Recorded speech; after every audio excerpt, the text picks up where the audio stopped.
पुढचे 5 वर्ष घरामध्ये एकही पाल दिसणार नाही असा एक पॉवरफुल घरगुती उपाय आज मी तुमच्यासोबत शेअर करणार आहे। घरातील मोजक्या 2-3 वस्तूंचा वापर करून तुम्ही घरातून कायमची पाल घालवू शकता आणि यासाठी तुम्हाला एकही रुपया खर्च येणार नाही, जास्त वेळही द्यायची गरज नाही। फक्त 5 मिनिटात तुमच्या घरातील खूप मोठी समस्या दूर होईल। कारण की बघा, घरामध्ये पाल असली ना खूप जास्त किळसवाणं वाटतं, काही अन्न पदार्थात पडण्याची भीती असते, विषबाधा होते, त्यामुळे यांना घरातून घालवणं खूप गरजेचं आहे। त्यासाठी ना आपल्याला बघा इथे घ्यायचं आहे काय काय ते डिटेलमध्ये मी सांगणार आहे, त्यामुळे व्हिडिओ शेवटपर्यंत बघा। आवडल्यास मित्रपरिवारासोबत शेअर करायला विसरू नका। तर यासाठी आपल्याला इथे घ्यायच्या आहेत डांबर गोळ्या। 2 डांबर गोळ्या इथे मी घेतलेल्या आहेत। तुम्ही छोट्या असतील तर 3 घ्या आणि बाकी कमी जास्त तुम्ही याला तुमच्या गरजेनुसार बनवलं तरी चालतं। डांबर गोळी इथे नेप्थलिनची गोळी आपल्या घरी असतेच, तर ती डांबर गोळी घ्यायची आणि ती खलबत्त्यामध्ये टाकायची, त्याला बारीक करायचं। आता खलबत्ता जर दररोजच्या वापरातील असेल ना तर अजिबात खलबत्त्यामध्ये बारीक करू नका, कारण की नेप्थलिनच्या गोळीचा वास थोडासा त्या भांड्याला राहतो। त्यामुळे माझा कधीतरीच वापरात असणारा हा खलबत्ता मी घेतलेला आहे आणि शक्यतो याला मी वापरतच नाही अन्न पदार्थ बनवण्यासाठी। त्यामुळे ना तुम्ही वाटलंच तर काय करा, पेपर घ्या, पेपरमध्ये नेप्थलिनची गोळी ठेवा आणि दुसरा पेपर त्याच्यावरती ठेवून तुम्ही त्याला कुटून बारीक त्याचं पावडर करू शकता। नेप्थलिनचं गोळीचं पावडर खूप लवकर होतं सहज, आणि असं जितकं होईल तेवढं बारीक केलं तरी चालतं, मोठं मोठं राहिलं तरी चालतं। 2 नेप्थलिनच्या गोळीचं पावडर बघू शकता मी असं दुसऱ्या एका भांड्यामध्ये काढलेलं आहे।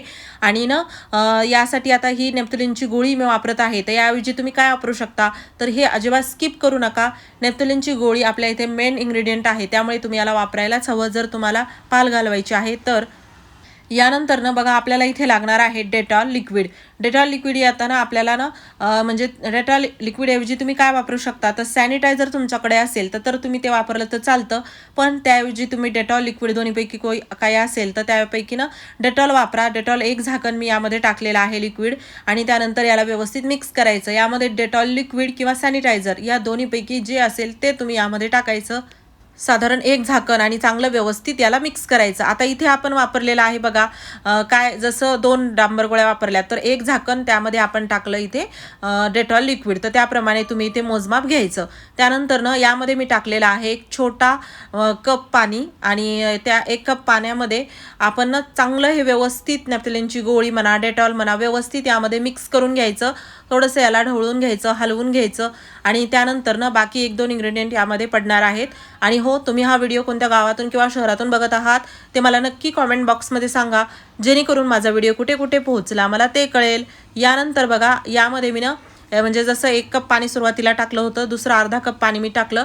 माझ्याकडे छोटा एक ग्लास आहे, त्या छोट्या ग्लासने 1 ग्लास मी यामध्ये पाणी टाकलेलं आहे। तुम्ही कपाने घेत असाल तर 1.5 कप यामध्ये पाणी टाकायचं, कमी जास्त झालं तरी काहीच हरकत नाही। त्यानंतर इथे आपल्याला 7-8 लसणाच्या पाकळ्या घ्यायच्या आहेत। याला सोलून घेतलं नाही घेतलं तरी चालतं। त्या लसणाच्या पाकळ्या मी अशा पाचोळ्यासहितच वापरत आहे। त्याला मी खलबत्त्यामध्ये टाकून चांगलं बारीक करून घेणार आहे, त्याला ठेचून घेतल्यासारखं करायचं। लसूण बघा इथे वापरायचाच, कारण की लसणाची ना जे वास असतो ना तो खूप जास्त स्ट्रॉंग असतो, त्यामुळे इथे आपल्याला पाल घालवण्यासाठी खूप जास्त मदत होते। लसणाऐवजी तुम्ही इथे वापरू शकता कांदा किंवा लसूण, असं दोन्हीपैकी जे तुमच्याकडे असेल ते घ्यायचं आणि ते खलबत्त्यामध्ये टाकून चांगलं बारीक करायचं। त्यानंतर ना आता पेस्ट अशी झालेली आहे, साधारण 2 चमचे पेस्ट, कारण की ना भरपूर आपण लसणाच्या कळ्या घेतल्या होत्या, एक 7-8, 9-10 तर कळ्या होत्याच लसणाच्या आणि पाचोळ्यासहित आहेत, त्यामुळे हे थोडं जास्त दिसतं। तर अशी चांगली एक पेस्ट घ्यायची करून, आणि ती आपल्याला टाकायची या लिक्विडमध्ये टाकून चांगलं मिक्स करायचं, म्हणजे जे थोडा असा मोकळा झाला पाहिजे, लसूण पूर्ण यामध्ये भिजला गेला पाहिजे। त्यानंतर आपल्याला खूप तिखट असलेली एखादी मिरची घ्यायची आहे, 2 मिरच्या मी घेतलेल्या आहेत। मिरची पावडर तिखट असेल ते वापरलं तरी चालतं। त्यानंतर मी घेतलेला आहे अद्रक घ्यायचं, आणि मिरची घेतली हिरवी 2, तर त्या आपल्याला खलबत्त्यामध्ये कुटून बारीक करायच्या आहेत। म्हणजे त्याला ना ओबडधोबड ठेचून घेतलं तरी चालतं किंवा खूप चांगली पेस्ट केली तरी चालतं, पण एवढंच लक्षात ठेवा की अद्रक नसेल तरी चालतं, स्किप केली तरी चालते अद्रक, आल्याचा तुकडा, पण इथे मिरची तुम्हाला घ्यायलाच पाहिजे, आणि ती म्हणजे तिखट असेल तर अजूनच त्याचा लवकर फायदा मिळतो। त्यानंतर पूर्ण पेस्ट आपण या लिक्विडमध्ये टाकणार आहोत, आणि याला देखील आपण एखाद्या मिनिटासाठी रेस्टसाठी ठेवणार आहोत, जेणेकरून यामध्ये हे चांगलं मुरेल, यामध्ये हे चांगलं मिक्स होईल। तर या सर्व गोष्टी आता बघा चांगल्या यामध्ये भिजल्या गेल्या पाहिजेत। त्यासाठी ना अजून एक यामध्ये वस्तू आपल्याला टाकायची आहे, ती म्हणजे की मीठ। 1 मोठा चमचा मीठ यामध्ये मी टाकलेलं आहे। मीठ टाकायचं, चांगलं व्यवस्थित मीठ विरघळेपर्यंत याला मिक्स करायचं, आणि त्यानंतर यामध्ये आपण टाकणार आहोत खायचा सोडा। इनो किंवा बेकिंग पावडर अजिबात वापरायचं नाही, खायचा सोडाच आपण इथे वापरणार आहोत। आणि खायचा सोडा अर्धा चमचा घेतला तरी चालतो किंवा एक छोटा चमचा घेतला तरी चालतो, पण खायचा सोडा नक्की वापरा थोडा का होईना. यामुळे काय होतं ना, यामध्ये केमिकल रिॲक्शन तयार होतं जे की पाल घालवण्यासाठी मदत करतं आणि आपल्याला यामुळे काहीही नुकसान होत नाही, कारण की कोणतेही आपण यामध्ये हार्ड केमिकल वापरत नाहीत. आणि त्यामध्ये ना आता जसं खायचा सोडा टाकला, थोडे बबल आल्यासारखं होतं, थोडं फेसाळ्यासारखं होतं, याला ढवळून घ्यायचं, मिक्स करून घ्यायचं आणि त्यानंतर ना आता बघा याला तुम्ही साधारण 5 मिनिटासाठी रेस्टसाठी ठेवायचं आहे. 5 मिनिट यासाठी की या चांगल्या गोष्टी भिजल्या गेल्या पाहिजेत आणि यामध्ये जे नेफ्थलिनची गोळी आहे किंवा इतर गोष्टी आहेत तर ते यामध्ये विरघळल्या गेल्या पाहिजेत. त्यामुळे ना याला 5 मिनिट असंच ठेवायचं. 5 मिनिटानंतर आपल्याला बघा घ्यायचं आहे पेपर किंवा एखादा कॉटनचा कपडा, कापूस असं काही घेऊ शकता तुम्ही.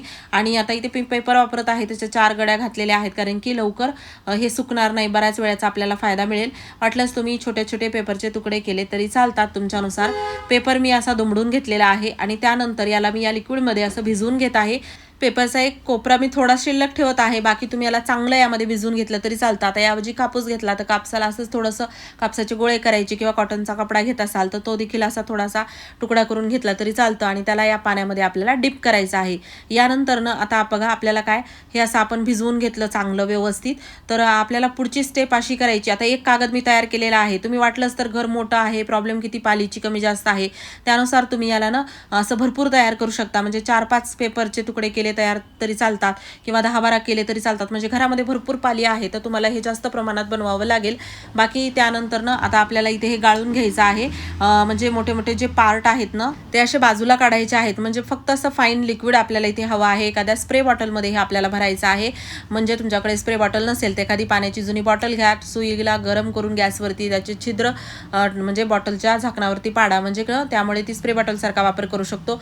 स्प्रे बॉटलच यासाठी कारण की काय होतं, थोडंसं हे चांगलं स्प्रेड होतं आणि ज्या ठिकाणी आपल्याला हे लावायचं आहे त्या ठिकाणी व्यवस्थित ते लागतं आणि वापरायला देखील कमी जरी वापरलं तरी चालतं.